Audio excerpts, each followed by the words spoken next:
Started with our event today. So I'd like to introduce Patrick here. Patrick, as many of you know, is currently a non-resident senior fellow at the Brookings Institute.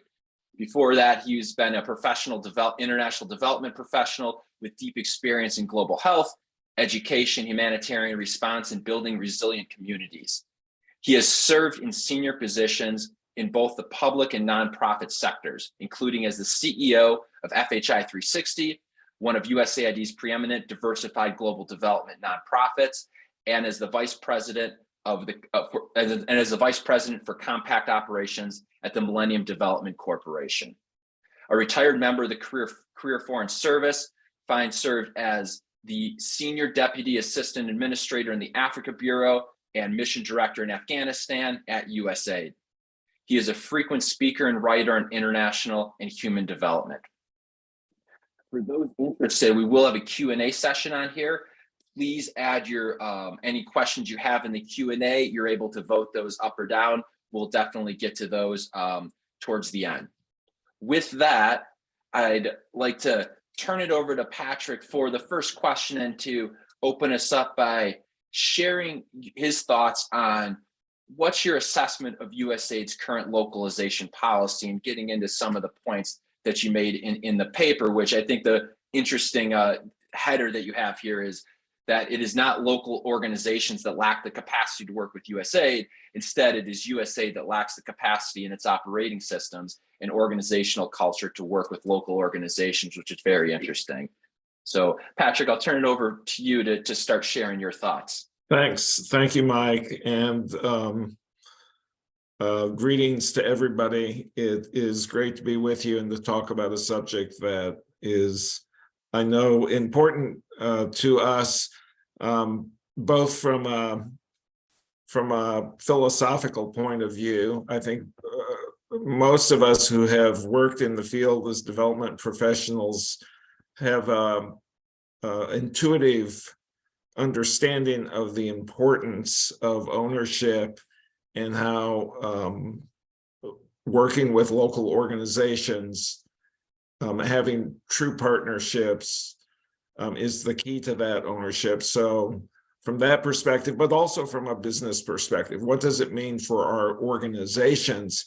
And what does a transition from a more traditional the traditional mode of operation to one that works more directly and relies more and has greater reliance on local organizations, what does that transition look like? So a very important topic, and not a new topic, one that we've been discussing for a long time.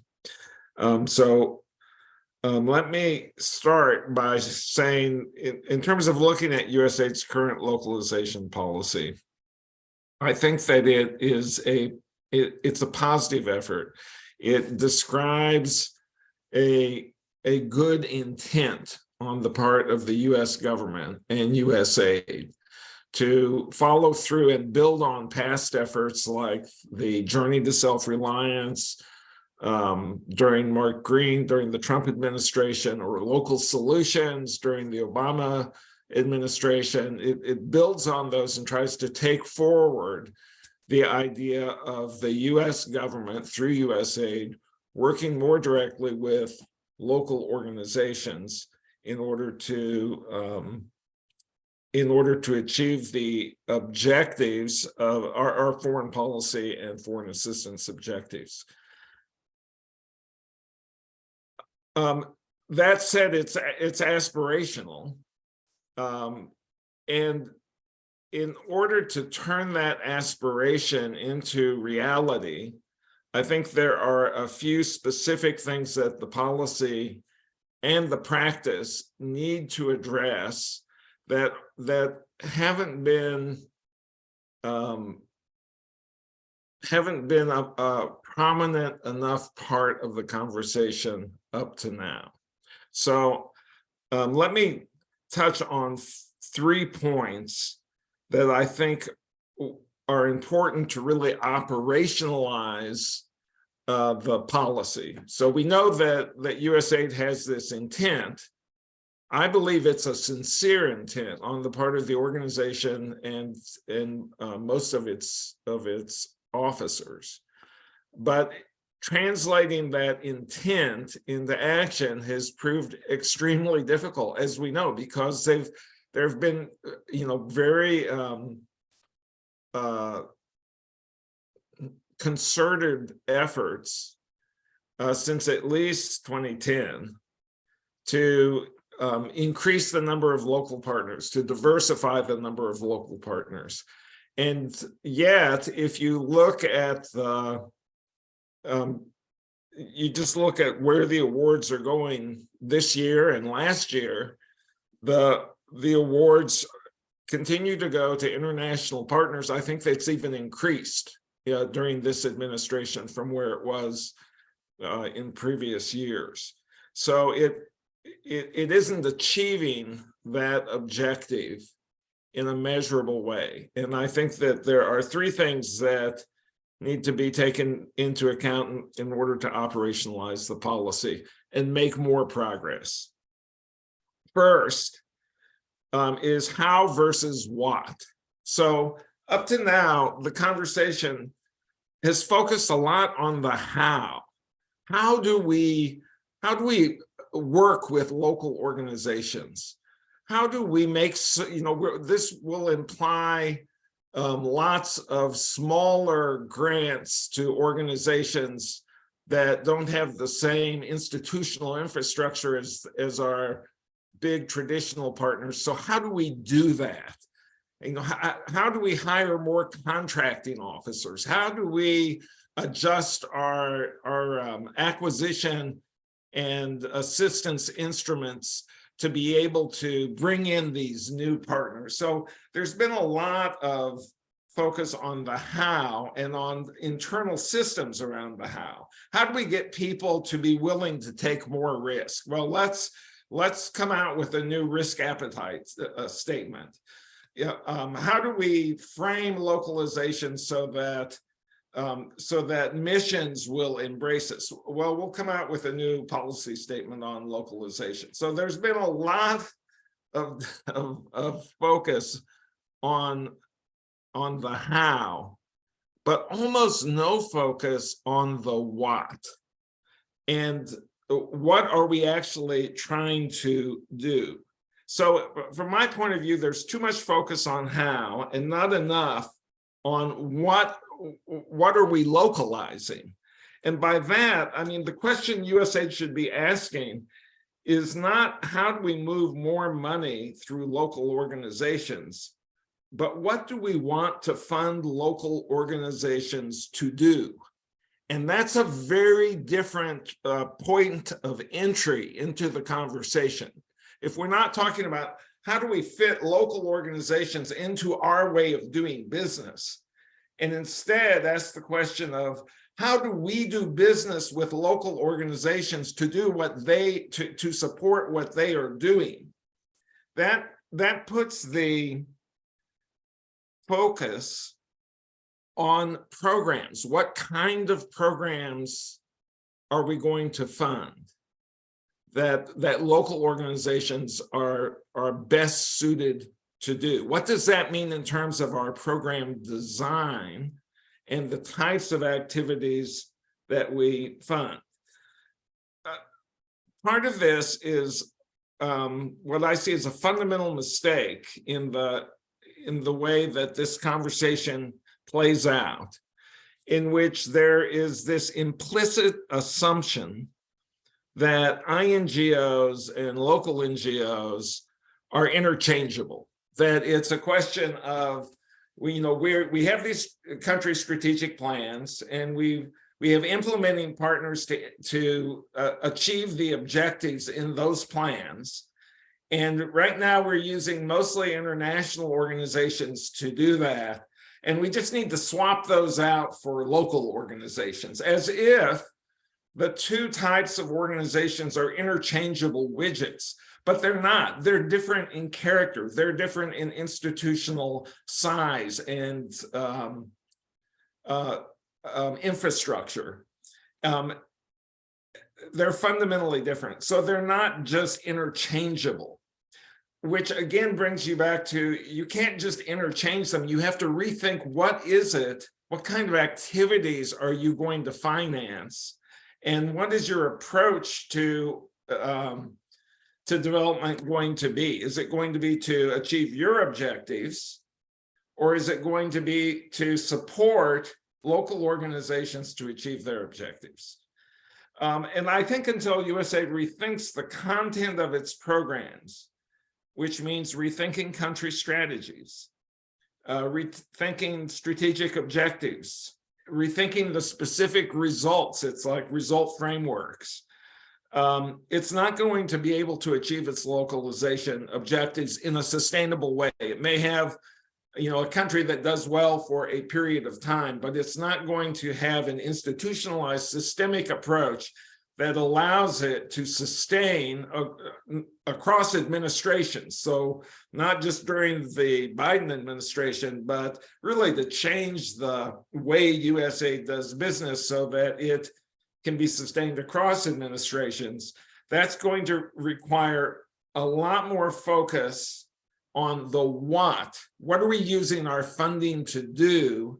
And how do local organizations fit into that? And it means changing what we do so it aligns to the local ecosystem more than we're currently doing. So that's my first point, moving from how to what.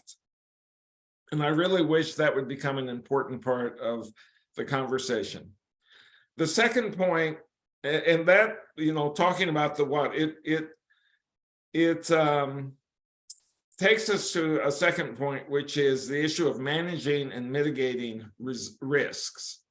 So I was in a conversation with a very senior development professional not too long ago. We were talking about localization, and he said, it's all about managing risk. That's what this, that's the kind of unspoken, sometimes spoken, but that's the under the subtext of localization. It's about managing risk. And if you're working in an international organization,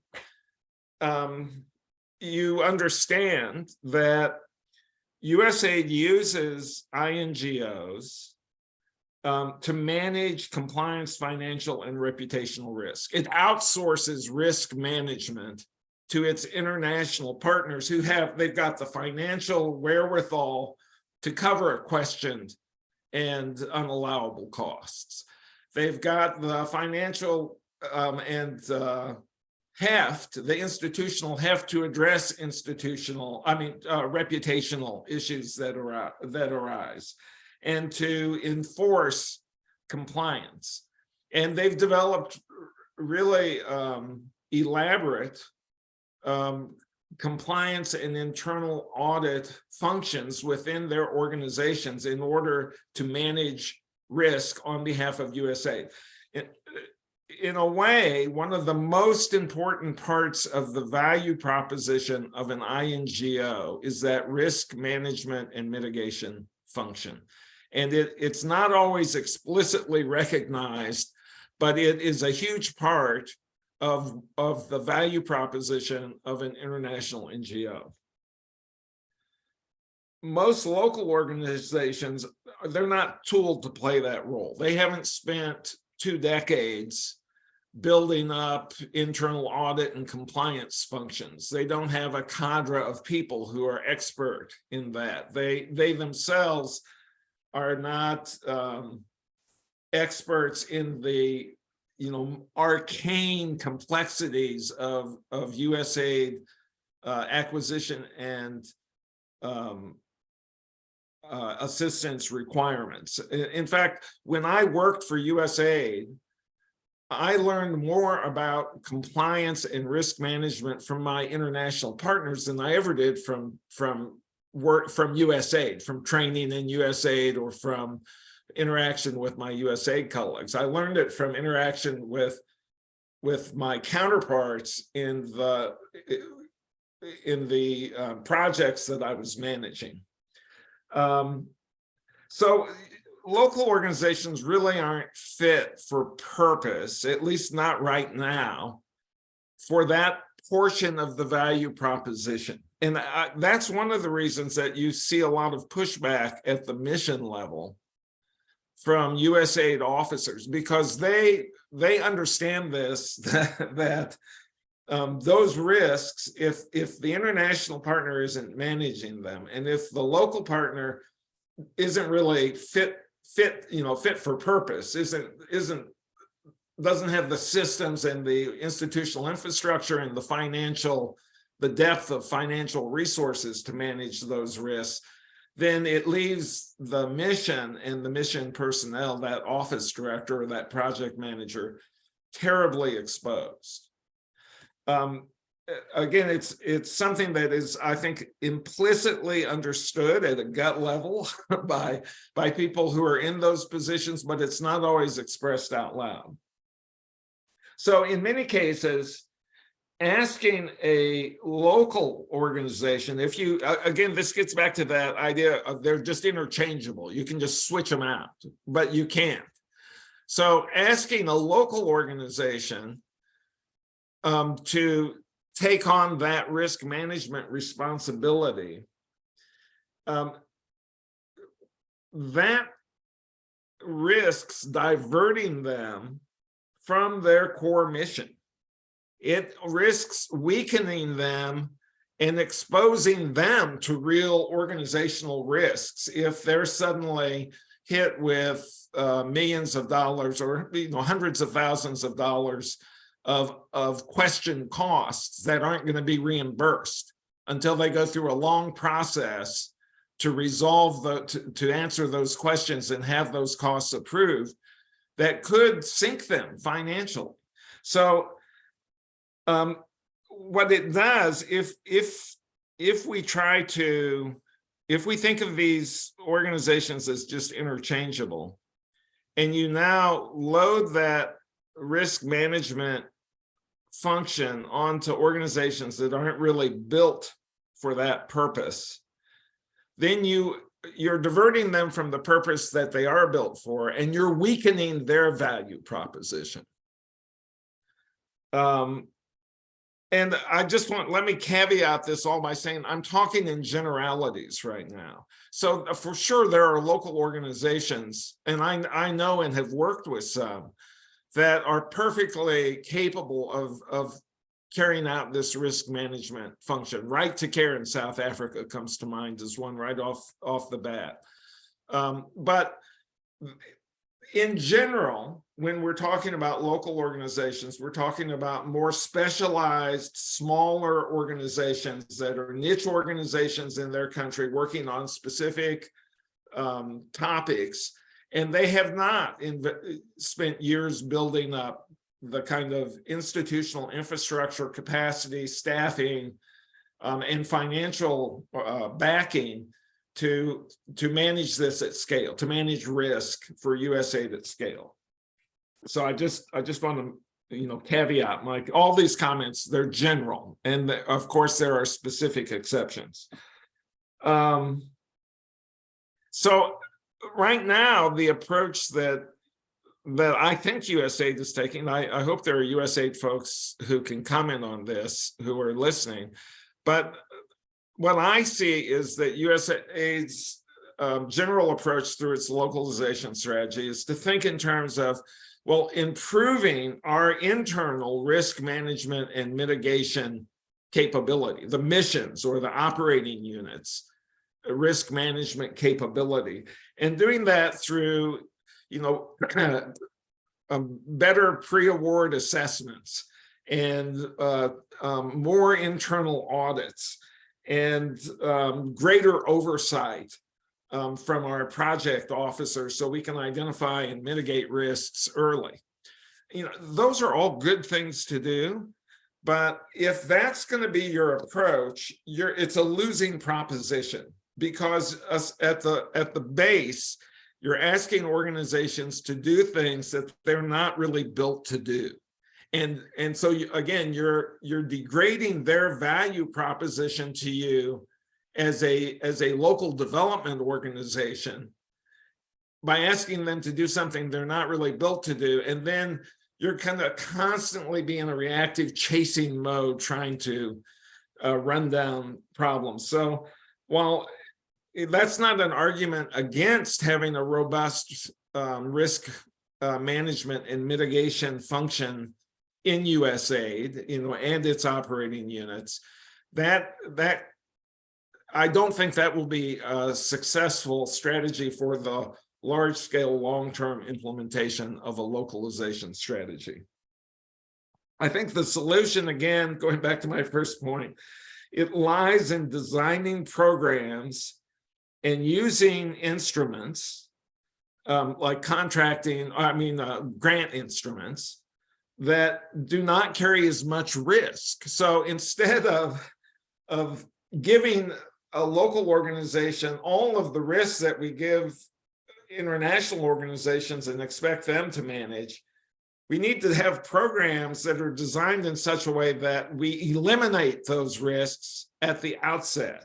So instead of managing risk, through the way we program our funds, through the way we design programs, through the kind of grants that we give and the requirements attached to those grants, we eliminate as much risk as we can up front, so we don't have to manage it. And again, that comes down to what we're asking local organizations to do and how we fit them into our,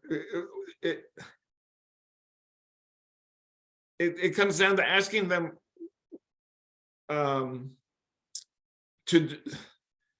let me restate that. It comes down to what we're asking localization organizations to do more than trying to fit them into our existing model.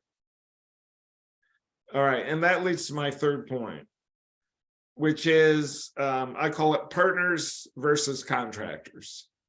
And I tried to make this point in the paper that I wrote, my recent Brookings paper about the constraints to localization. And there was a great op-ed in DevX last week called "Why USAID Must Stop Viewing Local Organizations as Vendors." And it makes the same point, but from the point of view of three heads of local organizations. So it's a really powerful statement from those three heads.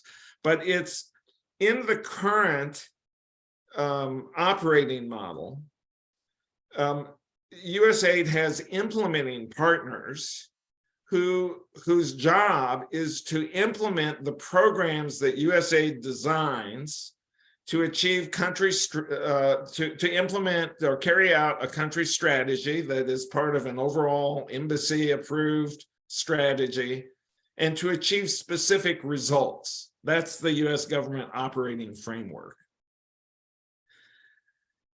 In that operating framework, whether you are a grantee with a cooperative agreement or you are a contractor with a contract, you are a contractor. You are given money to deliver specific results, and your performance is judged on whether you deliver those results on time.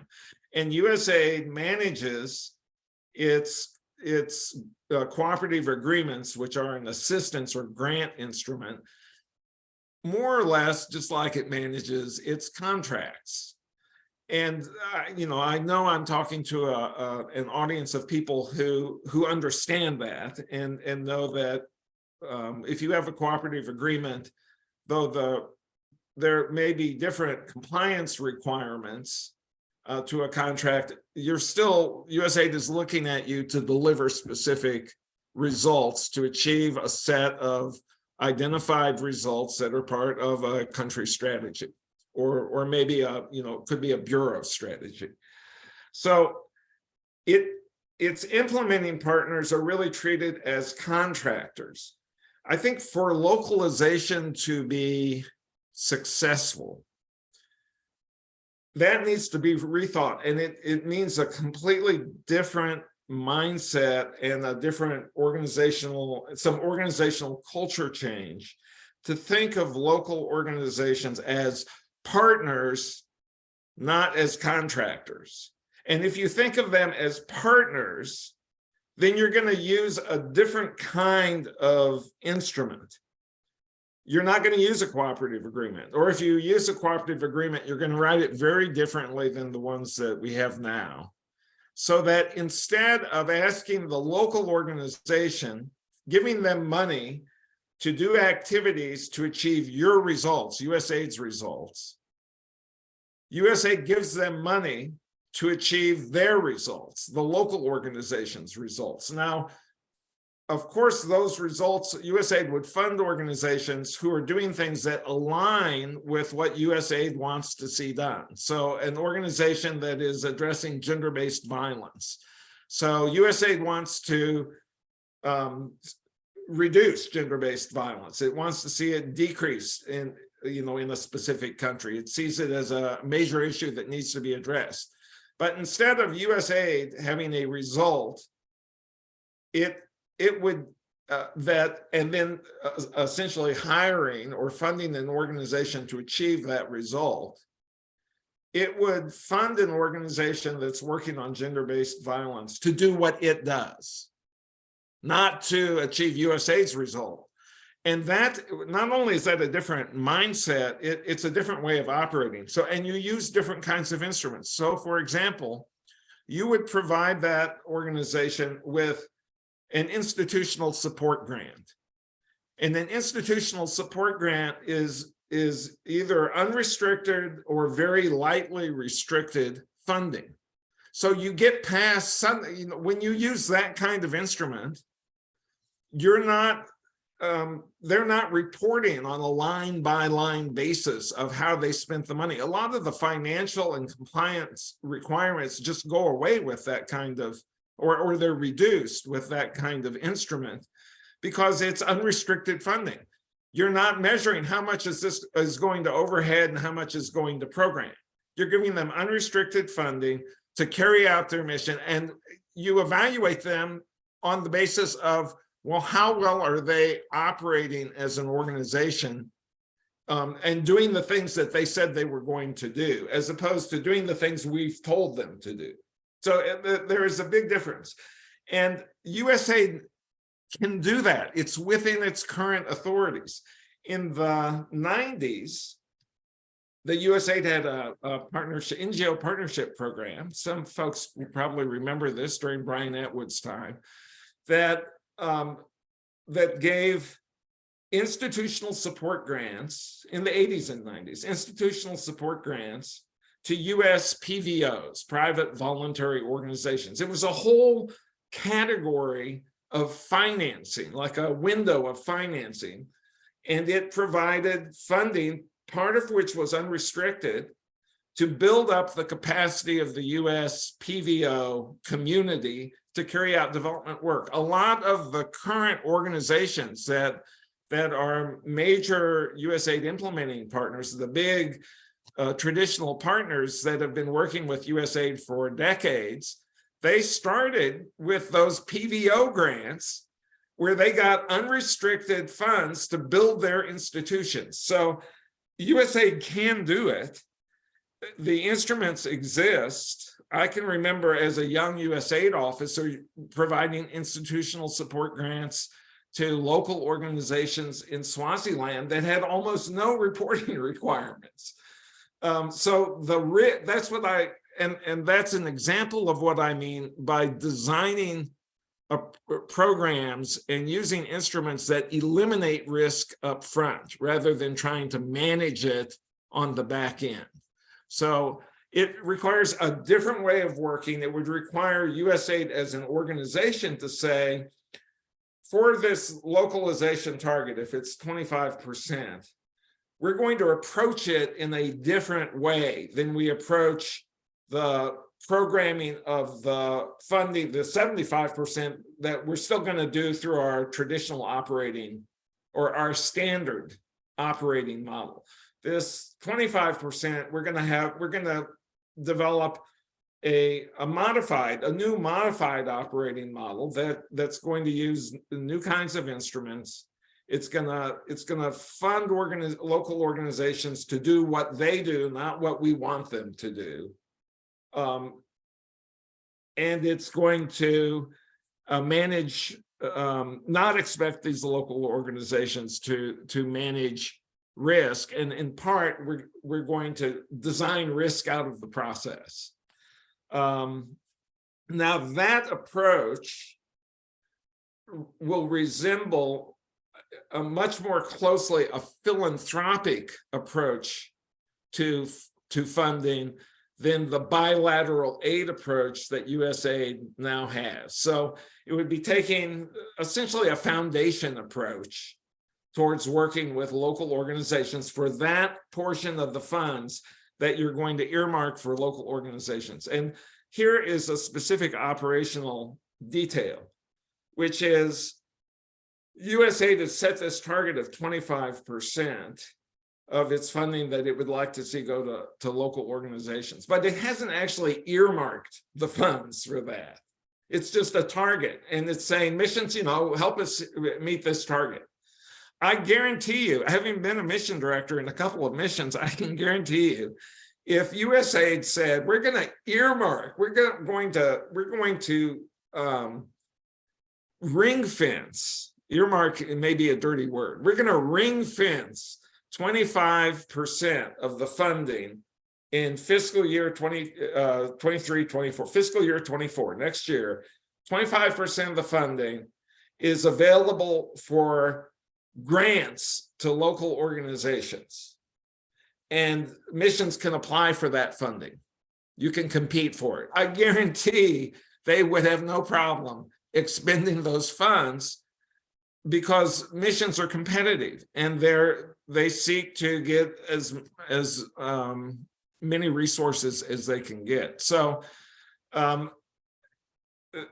there are operational approaches in the instruments and things like ring fencing money, so that it can only be used for local organizations, and then allowing missions to apply to use it, that would very quickly enable USAID to meet it, I believe. I'm sure there are nuanced complexities to this, but that would go a long way towards achieving USAID's aspirational objective here.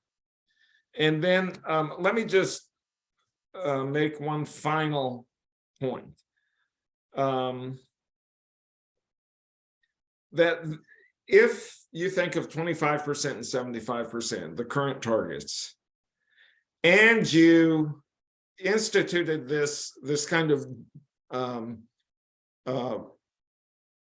new approach for the 25% that I'm advocating for, I believe that would actually give USAID, it would be advantageous to USAID and to US foreign policy, because it would provide a more holistic country portfolio that would be responsive to the changing development environment. So if you look at big trends in international development today, things like decolonization, the push for localization, which relates to that, the geopolitical competition that's heating up between the US and China and Russia now in the Sahel, for example.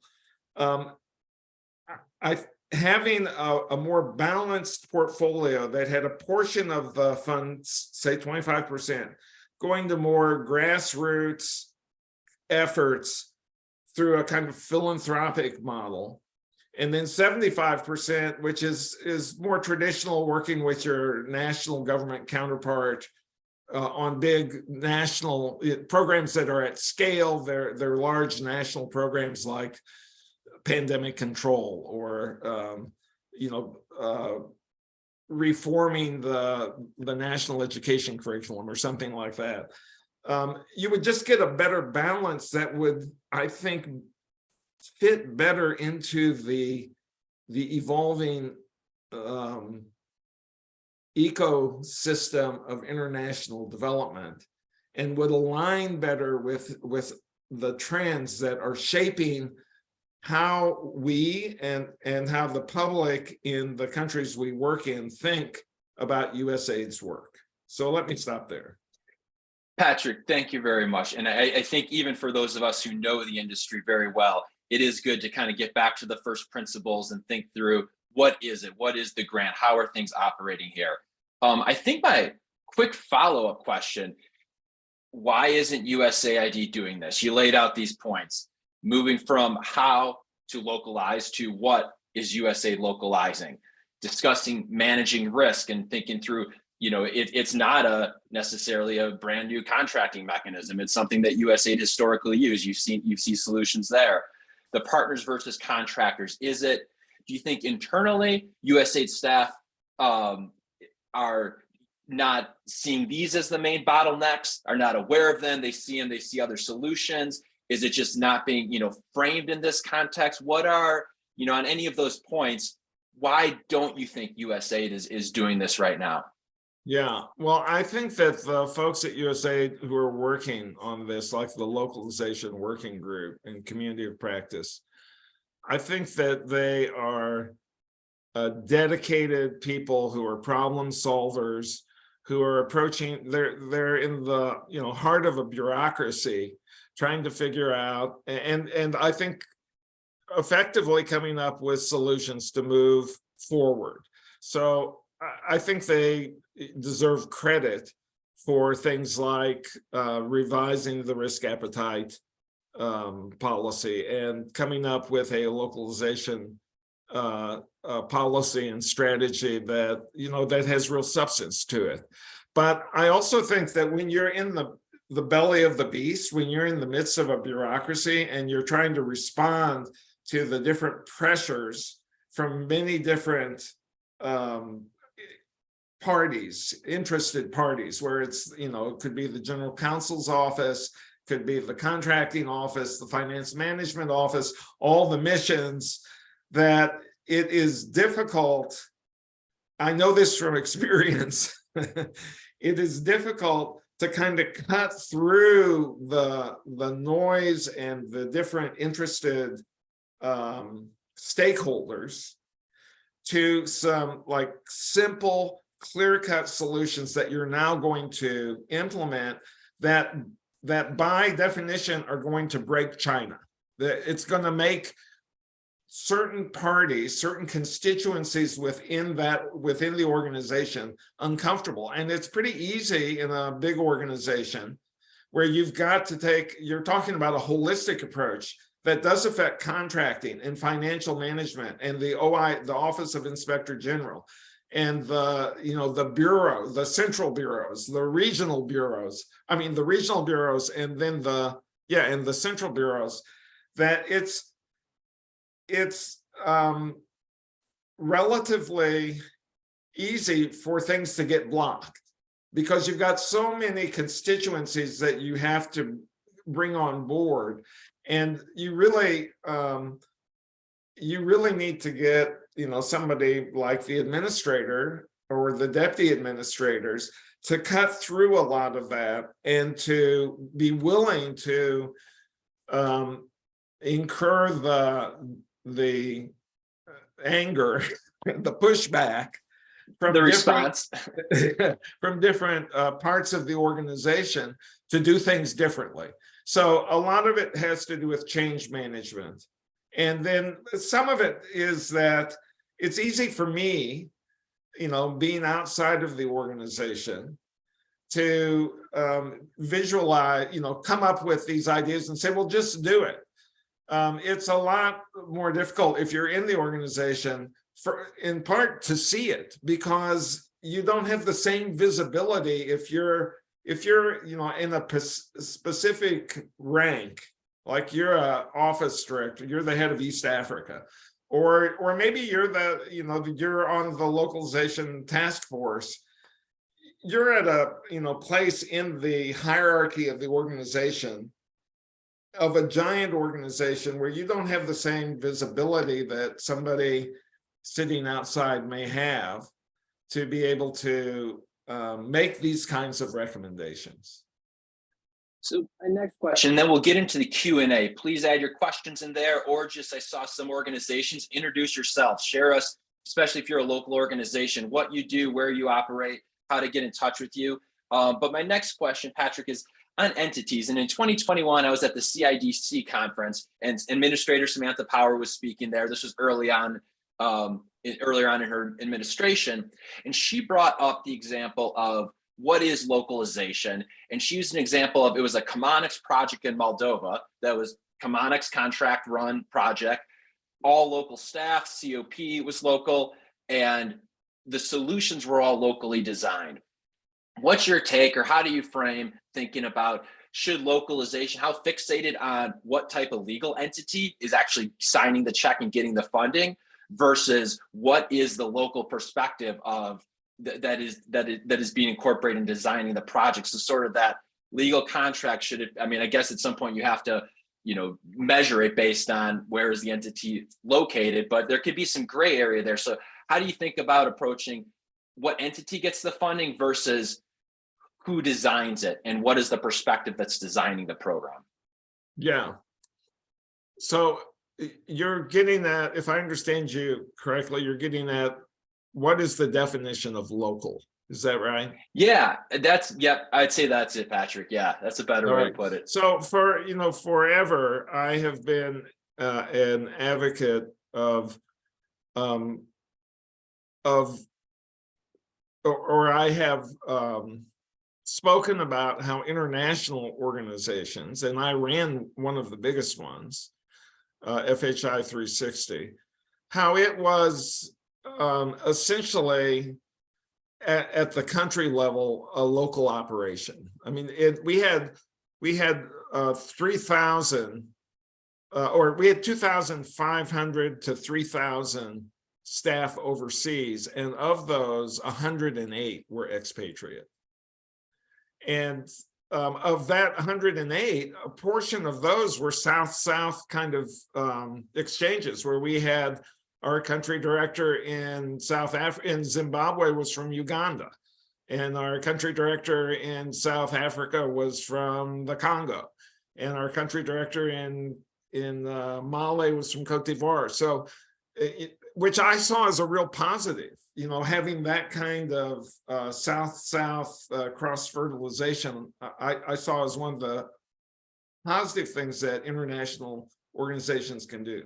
So from that point of view, if you look at almost all of the large international organizations, their country operations, they're locally led, they're locally staffed, they're part of the development fabric of the countries in which they live and work.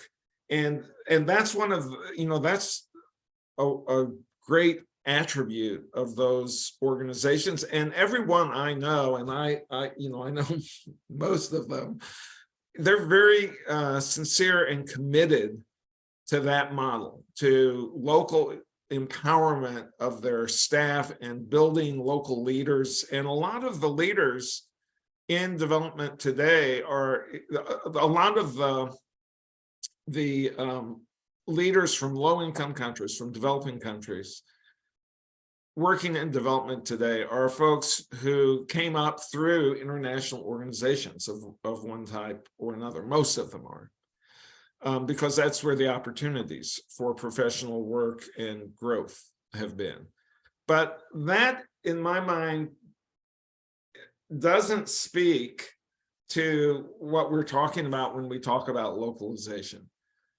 And if you listen to the leaders in the countries where we work, they want to see their own organizations from their own countries, not a branch office of FHI 360 or of Mercy Corps or of Save the Children. They want to see their own organizations become players just like those international organizations are. And I think we have to respect that. And that's why I say, if USAID was able to operationalize its targets of 25% and 75%, it would be able to, in a way, I think, have a more balanced portfolio that speaks to the current spirit in the development community of wanting to see more local organizations as the primary actors in their own right, not through an international organization, not in partnership with an international organization, as the actor. And I tried to make the point in my paper that that capacity exists in most of the countries where USAID is working. It's a outdated thinking to think, well, that capacity just isn't there. So that's my view of it. I think that the definition of what is local should be it is actually a fully local organization. It's not a branch of an international organization. It's not a franchise of an international organization. It is a local organization, and a lot of those are going to be grassroots kinds of organizations, which again could bring some more balance to what USAID does. Now, there are real complications to that, which I tried to point out in my paper, because you have a lot of countries, the governments of countries like the Zambian government, they may not want to see USAID's foreign assistance go to local organizations. They want to see it controlled by them. And so, or the priorities of, at the same time we're talking about working with more local organizations, you've seen this tightening of the civil society space, greater regulation over local organizations, governments cracking down and limiting the operations of local organizations.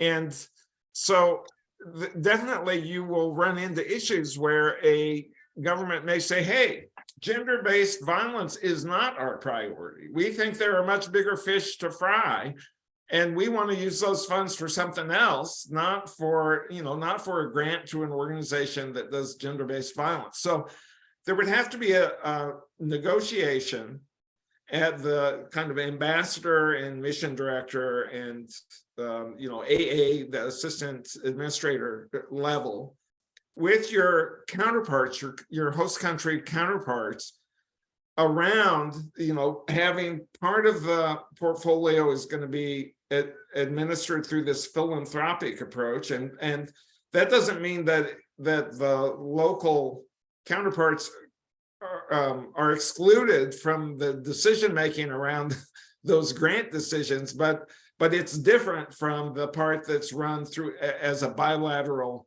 aid investment in the priorities that the government sets in its national development plan. Great. So we got about 10 minutes left. We're going to get into the quick answer Q&A section here. So first question comes from Jesus Melendez Vicente with IREX. 25% was the target set as part of the grand bargain, looking at localization through the eyes of humanitarian assistance, humanitarian context. The question, do you see a difference in how USAID and INGOs approach localization differently, depending on whether the program is a traditional humanitarian program or international development? Yes, I do. I think that there's a fundamental difference between the two types of programming. And I think that, again, there would, because in a humanitarian response and crisis response mode, you're operating under these severe time constraints. You're trying to address basic human needs. There's the level of urgency to disperse funds and get resources directly into the hands of people is different than if you're in the kind of development mode. And I don't know. I personally question whether that 25% target is realistic for humanitarian response, because very often in crisis settings there are no local institutions to really rely on, and the ones that are there don't have a track record, so the risk could be unsupportable. So I think you can continue. There are places like in the Eastern DRC, you have local organizations that have been there for a long time because the place has been in crisis for since the 90s or beyond, or even before, but in real crisis since the 90s. And there you have some local organizations that you could work with, but I think that the target, as I understand it, is really focused on the development side of things. Great, thank you. Next question is from Matthew Krause with Heifer International. One assumption is that local entities have a very clear mission and core implementing strength. However, many of them have had to cater to donors over the years and prime partners for funding that have spread themselves thin and thus might not have that core mission, or maybe we're talking about mission creep here. Would you agree with that, and how ideas on how to approach or address the issue? Yeah, I absolutely agree with that. And that's why I think having if you think of ring fencing a portion of your funds to work with local organizations and do that through institutional support grant type mechanisms, that you can start to mend the kind of situation that the questioner is referring to, where you have organizations that they've followed the path of the INGOs, responding to RFPs and trying to develop themselves by doing what the donor is asking for instead of doing what they set themselves up to do. And it does spread them thin, and it I think that the way that there is a way of using funding to in a sense mend that, to support organizations that have a clear mission, can articulate a clear mission, have some track record, and that align with what USAID wants to see in the country. And I believe that those organizations exist, that there's a big enough pool of those organizations that if that was the directive to USAID missions, if those were the parameters under which they were working, they would find those organizations, they would be able to program those funds, and then then we could measure what kind of results we get from that. But I think that the result would, I don't know if it would be better. There's a lot of times in this conversation, there are these statements about, well, everybody knows that local organizations know the community better and that they're more effective. That's not my experience. That's, frankly, a lot of times local organizations don't have the same visibility into some problems. Oftentimes they're aligned with specific community factions or community, partisan groups. So it's a lot more complicated than just saying, well, local organizations, we understand the problems and because we're local and you don't. I don't think that's an accurate, there's some truth in that. I'm not dismissing it, but it's not a fully accurate characterization of the reality of the situation in many places. But I do think that having an approach that seeks to have this kind of balanced portfolio is going to be, I don't think it will be less effective than the current way we do stuff. From a results point of view, it may be more effective, but I think we'd have to measure it, but I don't think it will be less effective. But I do think it will be more effective from the point of view of gaining ownership, gaining buy-in, gaining political capital, and advancing U.S. interests, as the U.S. being seen as a nation and USAID as an organization that wants to support what local people, how they prioritize things rather than how USAID prioritizes things. So I think there's a reputational or a political advantage, and I don't think there's any, from a results point of view, any downside. Next question is from Sarah Poland with Link. What about the non-financial aspects of locally led? For example, having local stakeholders lead design of national curriculum revamp that will be implemented by the international contractor. Specifically, or clarifying that question, she was thinking of USAID working with local stakeholders to design a project that is then issued as an RFP. Have you seen USA do this? Any thoughts on that process of bringing them at the RFP stage? And I'm assuming still having the traditional procurement process where an international group will likely be the prime. Yeah, I mean, I definitely have seen that. I've done it, and as a mission director, I mandated that we do that in designing our portfolio of programs. So yes, that's completely, you know, within the capability of USAID's current operating model, and it's good practice. And you know, as I think about localization, I don't see it as, you know, this abrupt, like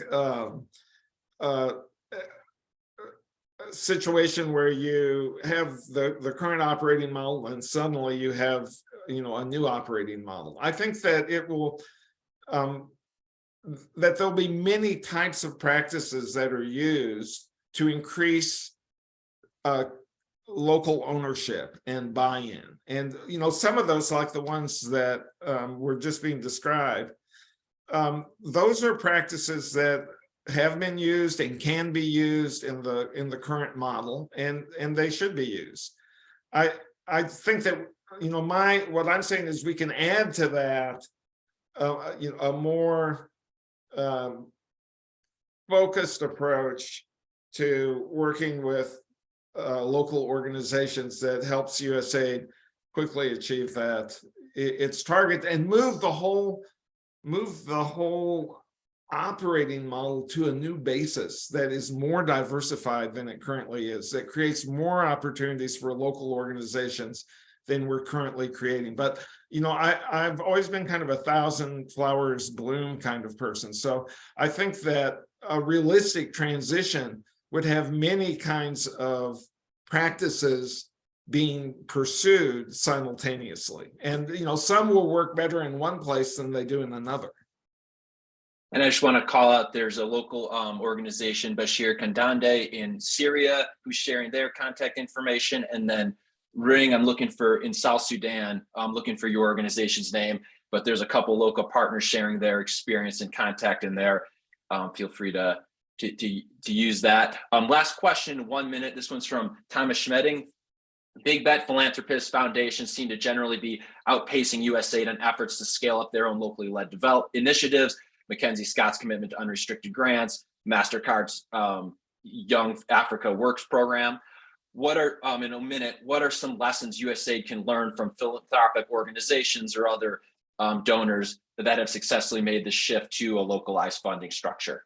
Yeah, I think that the participant just identified some of the lessons, and I agree that USAID should take a hard look at how folks like Mackenzie Scott are programming large amounts of funding through local partners, and, you know, she claims to get good results. I think that there are real, maybe the main lesson there is one of being willing to risk a different operating model, and to take, you know, to take that leap of faith that that kind of change is